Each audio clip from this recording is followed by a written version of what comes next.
Hello friends, welcome back to my channel smile openly with doctor Poonam. आज का मेरा topic है कि रूट कैनाल ट्रीटमेंट करवाने के बाद भी दर्द क्यों हो जाता है। आपके दांत में जब भी दर्द होता है आप डेंटिस्ट के पास जाते हो उसका ट्रीटमेंट करवाने के लिए, दांत के दर्द को ठीक करने के लिए, और उसके लिए आपको सजेस्ट किया जाता है आरसीटी यानी कि रूट कैनाल ट्रीटमेंट। लेकिन उसको करवाने के बावजूद भी कुछ लोगों के कुछ महीनों बाद या फिर कुछ साल बाद दांत में वापस से दर्द हो जाता है। तो इसका क्या रीज़न है और क्या इसका उपचार इलाज है, इसी के बारे में मेरा आज का टॉपिक है। तो वीडियो को अंत तक ज़रूर देखिएगा। वीडियो शुरू करने से पहले अगर अभी तक आप लोगों ने चैनल सब्सक्राइब नहीं किया है तो प्लीज़ सब्सक्राइब कर लीजिए ताकि आपको मेरे न्यू वीडियोज़ की नोटिफिकेशंस मिलती रहे। चलिए शुरू करते हैं आज का टॉपिक, रूट कैनाल। वैसे तो अगर आपने आरसीटी करवाई है तो आपको पता ही होगा कि ये होता क्या है।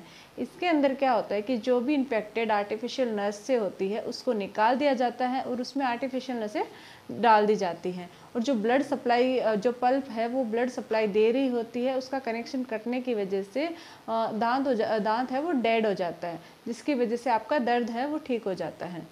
तो लेकिन कुछ लोग ऐसे भी होते हैं जिनके या तो महीने भर बाद या फिर कुछ साल बाद अचानक से वापस से उसी दांत में दर्द शुरू हो जाता है, या कुछ लोगों के हफ्ते भर बाद ही दर्द शुरू हो जाता है। तो इसका क्या रीज़न है और इसका वापस से फिर से क्या ट्रीटमेंट है, इसी के बारे में बात करेंगे। तो सबसे पहले जानते हैं कि दर्द क्यों हो जाता है। इसके बहुत सारे रीज़न हैं। इसमें एक रीज़न ये है कि रूट कैनाल इम्प्रॉपर तरीके से होना, यानी कि ढंग से अगर आपकी आरसीटी या रूट कैनाल ट्रीटमेंट नहीं हुआ है तो आपके थोड़े दिनों में ही दर्द शुरू हो सकता है।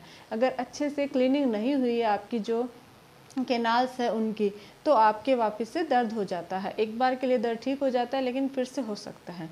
दूसरा रीज़न है कि जैसे हम वो जिस फाइल से, जिस इंस्ट्रूमेंट से ये कैनाल है वो क्लीन करते हैं, रूट्स क्लीन करते हैं, उस फाइल का कोई पोर्शन ब्रेक हो जाता है जो शुरू में पता नहीं चलता, लेकिन थोड़े दिनों बाद उसमें दर्द शुरू हो जाता है। तो वो फाइल का इंस्ट्रूमेंट ब्रेक होने की वजह से आपके फिर से दर्द हो सकता है। इसके अलावा री इन्फेक्शन होना, अंदर कोई पस या एब्सेस फॉर्मेशन होने की वजह से भी आपके फिर से दर्द हो सकता है। इसके अलावा अगर आपके एक्स्ट्रा कैनाल्स होते हैं, कभी कभी क्या होता है जो एक्सरे लेते हैं या फिर हम लोग जो व्यू देखते हैं कैनाल्स का, उसमें जो एक्स्ट्रा कैनाल होती है वो शो नहीं होती है।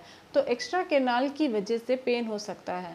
जनरली क्या होते हैं, ऊपर वाली जो मोलर्स होते हैं उसमें 3 कैनाल्स होते हैं, नीचे वाले में 4 कैनाल्स होती है।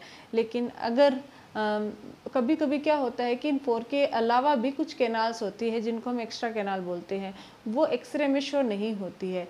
तो उनमें वो क्लीनिंग नहीं होने की वजह से आपके दर्द हो सकता है। तो वो शुरू में तो दर्द नहीं होता, लेकिन कभी कभी किसी के महीने भर बाद शुरू हो जाता है, तो इसकी वजह से भी रूट कैनाल में दर्द हो जाता है। इसके अलावा आपका जो दांत है वो ब्रिटल हो जाता है आरसीटी करवाने के बाद।